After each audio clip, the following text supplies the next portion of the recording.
नमस्कार, मैं सिरांधा आप सभी दर्शकों का अन्नदाता कार्यक्रम में स्वागत करती हूं। किसान हमारे देश के अन्नदाता हैं और वही हमारे देश के भाग्य विधाता हैं।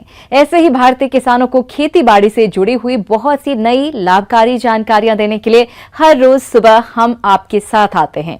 तो चलिए कार्यक्रम शुरू करने से पहले देखते हैं क्या है आज के अन्नदाता में। देशी पशुओं की दुग्ध उत्पादन क्षमता काफी कम होती है, साथ ही इनमें प्रजनन संबंधी कई समस्याएं भी देखने में आती हैं। ऐसे में अगर इन दुधारू पशुओं का कृत्रिम गर्भाधान करें तो न केवल उन्नत नस्ल के पशु प्राप्त कर सकते हैं, बल्कि साथ ही दूध उत्पादन क्षमता में भी इनकी बढ़ोतरी होती है। इस बारे में ज्यादा जानकारी दे रहे हैं कृषि महाविद्यालय जबलपुर के डॉक्टर लक्ष्मण सिंह शेखावत। आज अपन बात करेंगे कि जो हमारे पशु हैं, विशेष रूप से हमारे जो दुधारू पशु हैं, उनकी नस्ल सुधार करें, जिससे हमारा जो पशुपालन का जो व्यवसाय है वो लाभकारी हो सके।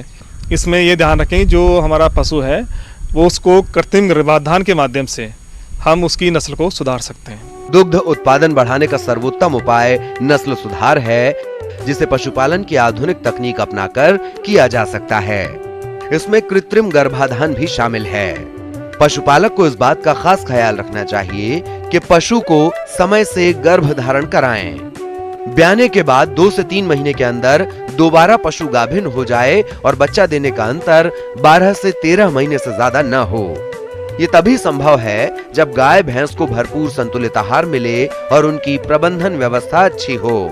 गाय भैंस के ब्याने से 2 महीने पहले उसका दूध सुखा देना चाहिए।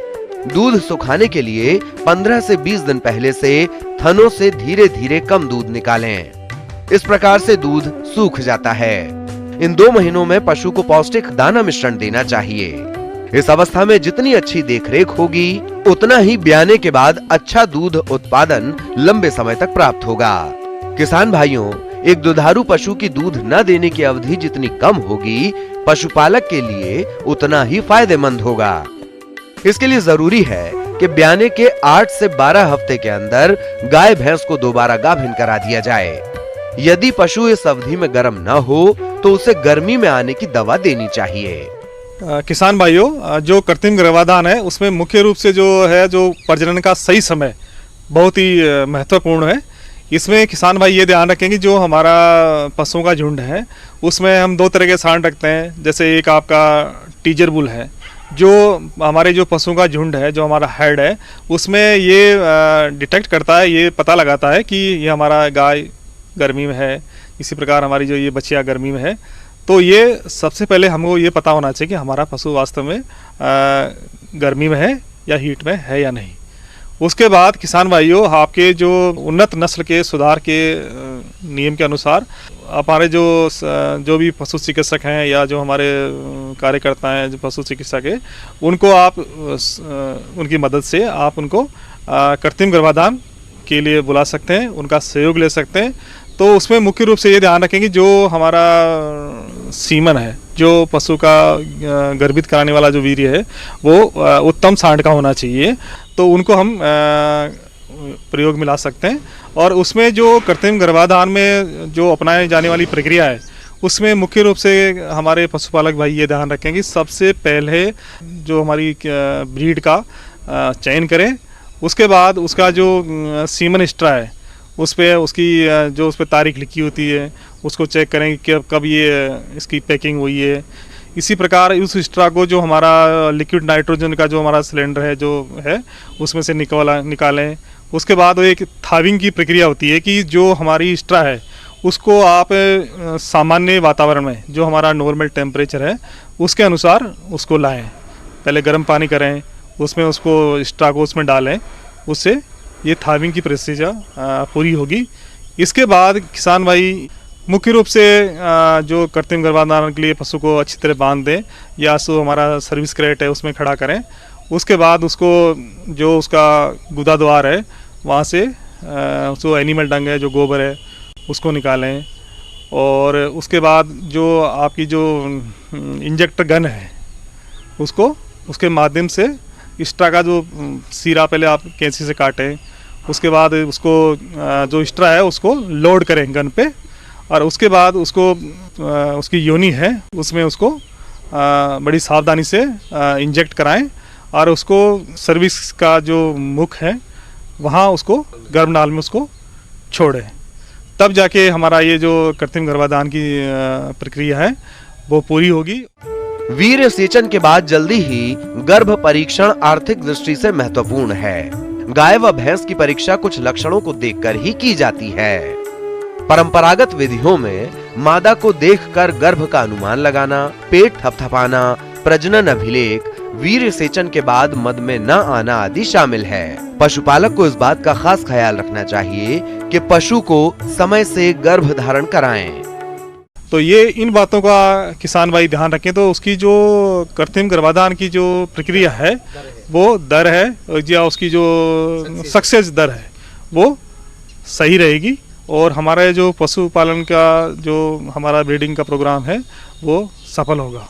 किसान भाइयों, अभी तक आपने खेती से जुड़ी हुई कुछ उपयोगी जानकारियां देखी। अब लेते हैं एक छोटा सा ब्रेक, जल्द ही लौटेंगे और कार्यक्रम में आगे भी है खेतीबाड़ी से जुड़ी हुई महत्वपूर्ण जानकारियां। आप बने रहिए हमारे साथ। ब्रेक के बाद आप सभी दर्शकों का अन्नदाता में एक बार फिर से स्वागत है। चलिए अब रुख करते हैं अगली कड़ी की ओर। जिन किसानों ने गेहूं की कटाई कंबाइन हार्वेस्टर से की है, उनकी फसल की कटाई गहाई तो कम समय में हो जाती है, परंतु इससे किसानों को भूसा नहीं मिल पाता है, जिससे किसानों के सामने भूसे की समस्या खड़ी हो जाती है। इस समस्या के निराकरण के लिए स्ट्रॉ रीपर यंत्र काफी उपयोगी है, जिसके प्रयोग से किसानों को भूसा उपलब्ध हो सकता है।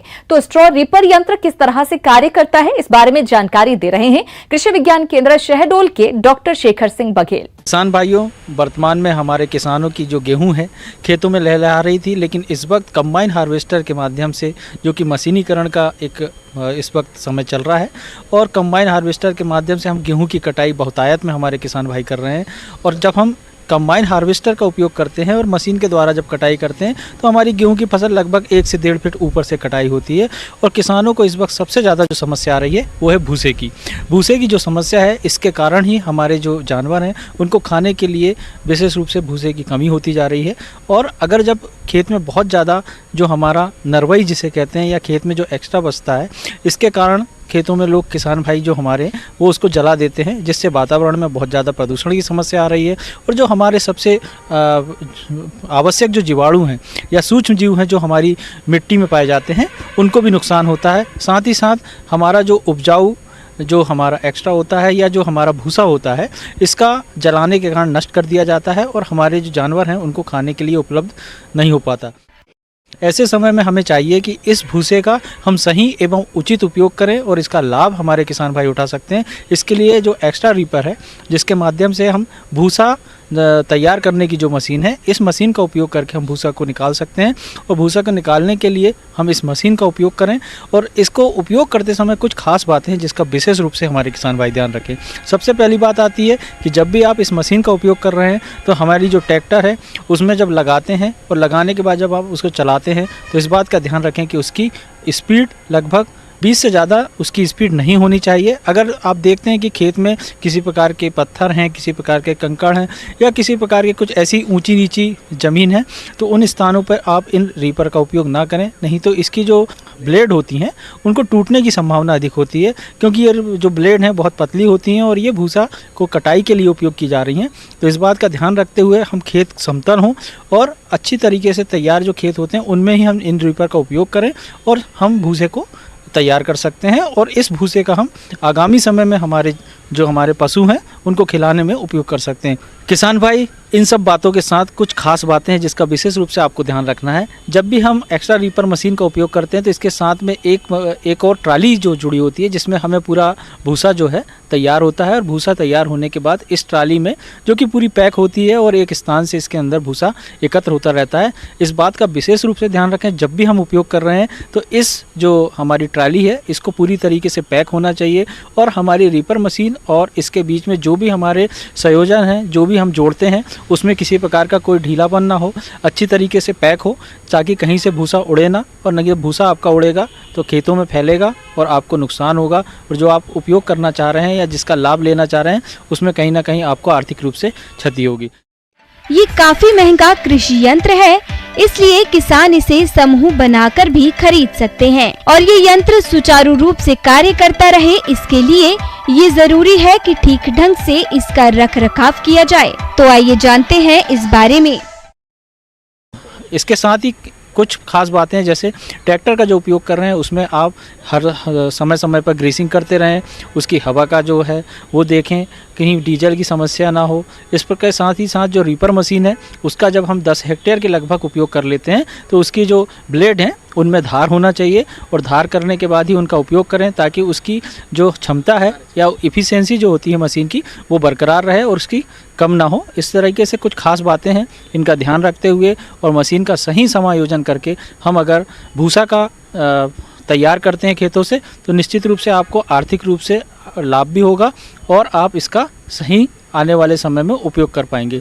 इसके साथ साथ अगर हम खरीदने की जब हम बात करते हैं तो हमारे जो एक्स्ट्रा रीपर है या भूसा बनाने की जो मशीन है, ये लगभग रीपर साथ ही साथ जो ट्राली होती है, इन दोनों को अगर हम कीमत की बात करें तो इस वक्त ये बाज़ार में लगभग 3 लाख के लगभग इसकी कीमत बाज़ार में है।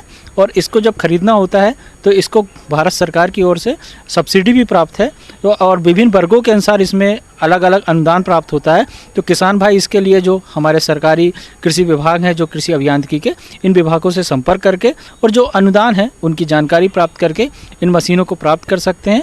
इसके साथ ही साथ आप इस मशीन का उपयोग विभिन्न प्रकार से अतिरिक्त आमदनी के रूप में कर सकते हैं, अन्य किसानों को किराए पे दे सकते हैं और इसका लाभ ले सकते हैं और एक अतिरिक्त आप जो लाभ इस मशीन के माध्यम से प्राप्त कर सकते हैं। इस प्रकार किसान भाई अगर आप इस मशीन का उपयोग करते हैं तो सबसे पहली बात आपको भूसा प्राप्त होगा, दूसरी बात जो इसमें खेतों में जो समस्याएं आती हैं उससे निजात मिलेगी और नरवाई जलाने की जो समस्या आज सबसे ज़्यादा है, तो आप नरवाई ना जला के भूसा का तैयार करें और खेतों को फिर इसके बाद तैयार करें तो निश्चित रूप से आपको आर्थिक रूप से फ़ायदा भी होगा, आपकी जो भूमि है वो भी उपजाऊ बनी रहेगी और वातावरण में प्रदूषण भी नहीं होगा और आर्थिक रूप से आपको कहीं ना कहीं इसका विशेष लाभ प्राप्त होगा।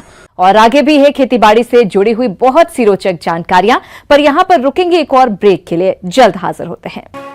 ब्रेक के बाद एक बार फिर से आप सभी दर्शकों का अन्नदाता कार्यक्रम में स्वागत है। बढ़ते हैं अगली प्रस्तुति की ओर। प्रदेश के जिन किसान भाइयों ने तोरई की फसल लगाई है उनकी फसल इस समय फलत की अवस्था पर है और इस अवस्था पर फसल में कुछ कार्यों को करना जरूरी होता है ताकि फसल से आपको आगे चलकर भरपूर उत्पादन की प्राप्ति हो सके। तो आप इस समय फसल में कौन कौन से कार्यों को करें, इस बारे में ज्यादा जानकारी दे रहे हैं फल अनुसंधान केंद्र ईंटखेड़ी, जिला भोपाल के विषय विशेषज्ञ प्रवीण बर्डे। आज गिल की खेती में की जाने वाली कार्यमाला के बारे में चर्चा करना चाहूँगा। किसान भाइयों, गिल की गर्मी के मौसम में उगाई जाने वाली एक बहुत ही महत्वपूर्ण फसल है। तो इसमें आपको कुछ बातों का ध्यान रखना होता है, जैसे कि सिंचाई आप 5 से 6 दिन के अंतराल पे गर्मियों में करते रहे। सबसे बेस्ट तो ये होगा कि आप ड्रिप सिंचाई का प्रयोग करें, इसमें उत्पादन भी अच्छा मिलेगा तथा पानी की बचत होगी और आप इसमें फर्टिगेशन भी आसानी से कर सकते हैं। किसान भाइयों, सिंचाई के बाद में बात आती है कि आप खरपतवार नियंत्रण भी एक बहुत ही सामान्य प्रक्रिया है तथा इसे करना बहुत आवश्यक होता है। इससे क्या होता है कि जो अनवांटेड पौधे होते हैं जो आपकी फसल को नुकसान पहुंचाते हैं, इसको यदि निदाई गुड़ाई या खुरपी की सहायता से यदि निकाल दिया जाए तो उत्पादन पर प्रतिकूल प्रभाव नहीं पड़ता है। किसान भाइयों, आप इसे 2 से 3 बार में थाले के आसपास में गुड़ाई कर सकते हैं तथा इस पे अवांछनीय पौधों को निकाल दें। किसान भाइयों, तोरई की फसल से अधिक उत्पादन प्राप्त करने के लिए आप फसल में घुलनशील उर्वरक NPK 19:19:19 का 10 ग्राम प्रति लीटर पानी के हिसाब से घोल बनाकर छिड़काव करें, जिससे तोरई के गुणवत्ता युक्त अधिक फल प्राप्त होंगे। इसके अलावा फसल को नुकसान पहुंचाने वाले कीट और रोगों का नियंत्रण कैसे करें, आइए जानते हैं। इसके बाद में फिर महत्वपूर्ण पहलू आता है कीट एवं रोग। किसान भाई, इसमें प्रमुख कीटों में आते हैं जैसे फल मक्खी जब फूल की अवस्था में फूलों के ऊपर बैठती है तथा ये अंडे देती है। इसके बाद में मैगट फलों के अंदर पहुंच जाता है और इसे सड़ाने लगता है। किसान भाइयों, इसके नियंत्रण के लिए आप मेलाथियान या साइपरमेथ्रिन दवा का छिड़काव 2 ml प्रति लीटर पानी के हिसाब से कर सकते हैं।